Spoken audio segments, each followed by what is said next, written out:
कृषि अध्यादेशों पर कांग्रेस का हल्ला बोल। झज्जर में प्रदर्शन के बाद सौंपा गया राष्ट्रपति के नाम ज्ञापन। कहा किसान मजदूर आड़ती के खिलाफ पास किए गए 3 काले कानून। नए अध्यादेशों से पूरे देश में समाप्त हो जाएंगी मंडियां। केंद्र सरकार द्वारा कृषि को लेकर लाए गए 3 नए अध्यादेशों के लॉस और राज्यसभा में पास होने के बाद सोमवार को कांग्रेस इन पर हमला बोला। पूर्व स्पीकर डॉक्टर रघुवीर सिंह कादियान की अगुवाई में कांग्रेस कार्यकर्ताओं ने बिल के विरोध में यहां लघु सचिवालय परिसर में एकत्रित होकर जमकर नारेबाजी की। बाद में इन कृषि अध्यादेशों के खिलाफ एक नए ज्ञापन महामहिम राष्ट्रपति रामनाथ कोविंद के नाम जिला उपायुक्त को सौंपा। ज्ञापन सौंपने से पूर्व लघु सचिवालय परिसर में पूर्व स्पीकर और बेरी के विधायक डॉक्टर रघुवीर सिंह कादियान ने कार्यकर्ताओं को संबोधित किया।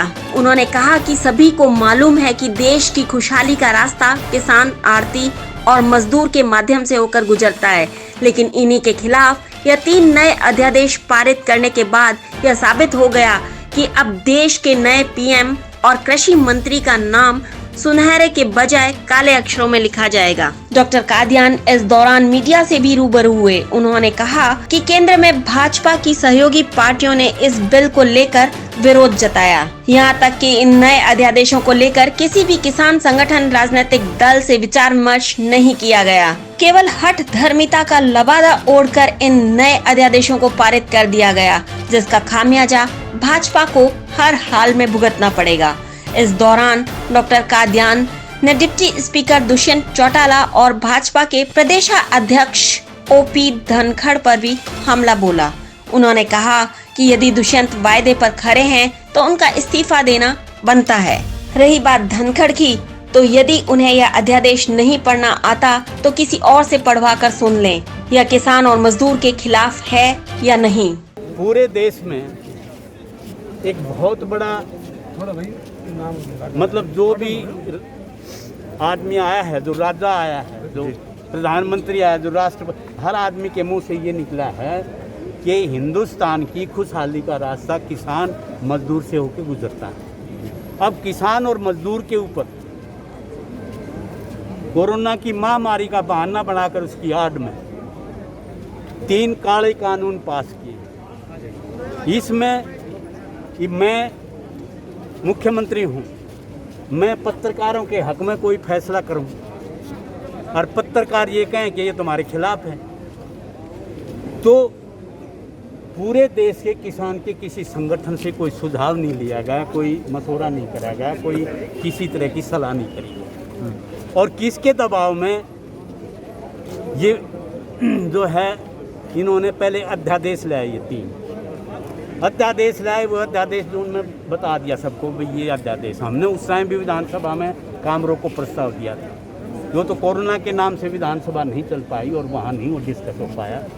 तो इसके बाद हम गवर्नर से भी कि भाई ये जो अध्यादेश हैं ये किसान के, आड़ती के, मजदूर के खिलाफ है, क्योंकि उनसे कोई पूछा नहीं गया। नंबर 1 MSP की कोई गारंटी नहीं थी। वो कह रहे हैं, भाषण दे रहे हैं, टेलीविजन पर है, कृषि मंत्री का नाम जो है वो काले अक्षरों में लिखा जाएगा, तोमर का नाम। प्रधानमंत्री का नाम जो है वो किसान विरोधी अगर कोई उसके हिसाब से लिखा है। तो मैं आपको कि हमने गवर्नर को भी दिया, जो पब्लिक सर्विस, पब्लिक यूटिलिटी की कई जो वो हैं उनको ये प्राइवेट और इनके कॉर्पोरेट ऑफिस को दे दें। पीपली में जो लाठीचार्ज हुए किसानों को, उसको लेकर क्या?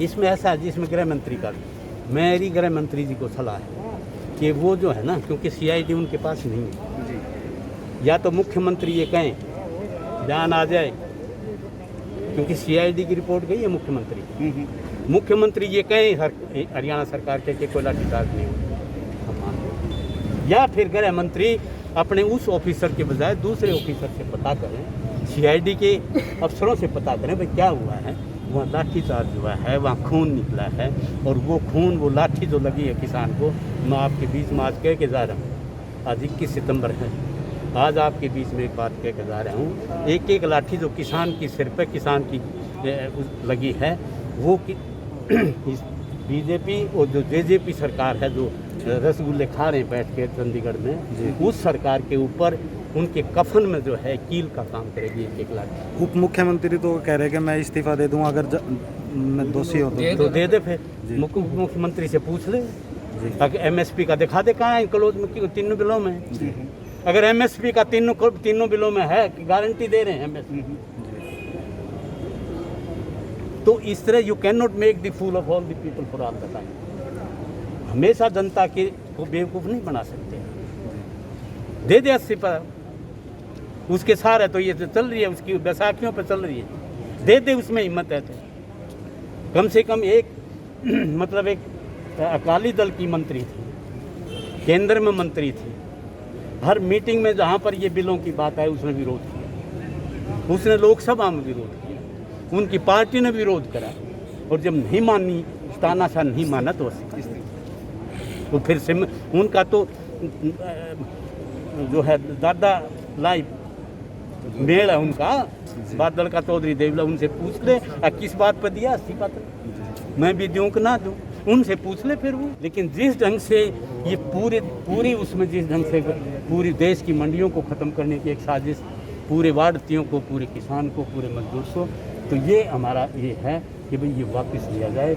और राष्ट्रपति से हमने क्योंकि अध्यादेश का बिल बन गया, बिल का जो है एक्ट ना बने, कानून ना बने, तो कानून बनने के लिए राष्ट्रपति के पास जाएगा ये। उसमें हमने राष्ट्रपति को ज्ञापन दिया है कि इसको निरस्त करके वापस दोनों हाउसेज के पास ये बिल भेजे जाए। भाजपा के जो प्रदेश अध्यक्ष है वो कह रहे हैं कि कांग्रेस जो है प्रदर्शन करके नोटंकी कर रही है सारा, बाकी ये किसानों के हक में ही है सारा। ऐसा है जी, मैं वो तो बहुत बड़ा आदमी है, उसने पता ही नहीं है उसकी कि मैं बात करूँगा तो फिर ये बात और निकलेगी। लेकिन उसको मेरी एक सलाह है कि इस बिल को पढ़े, अगर पढ़ना नहीं आता तो किसी से पढ़वा ले, मैं भी आपको कॉपी दे दूँगा, आप भी देख लियो। ये जितना इंटेलिजेंस या इंटेलेक्चुअल है ना, ये पूरी प्रेस भी देख रही है कि भाई कॉरपोरेट हाउसेज को ये सरकार जिस ढंग से कोरोना की आड़ में, महामारी की आड़ में आंदोलन नहीं हो, जहाँ किसी तरह का संघर्ष ना हो, कोरोना की महामारी की आड़ में ये बिल पास कर रहे हैं। हरियाणा के झज्जर से दिनेश मेहरा की रिपोर्ट, D5 चैनल हिंदी।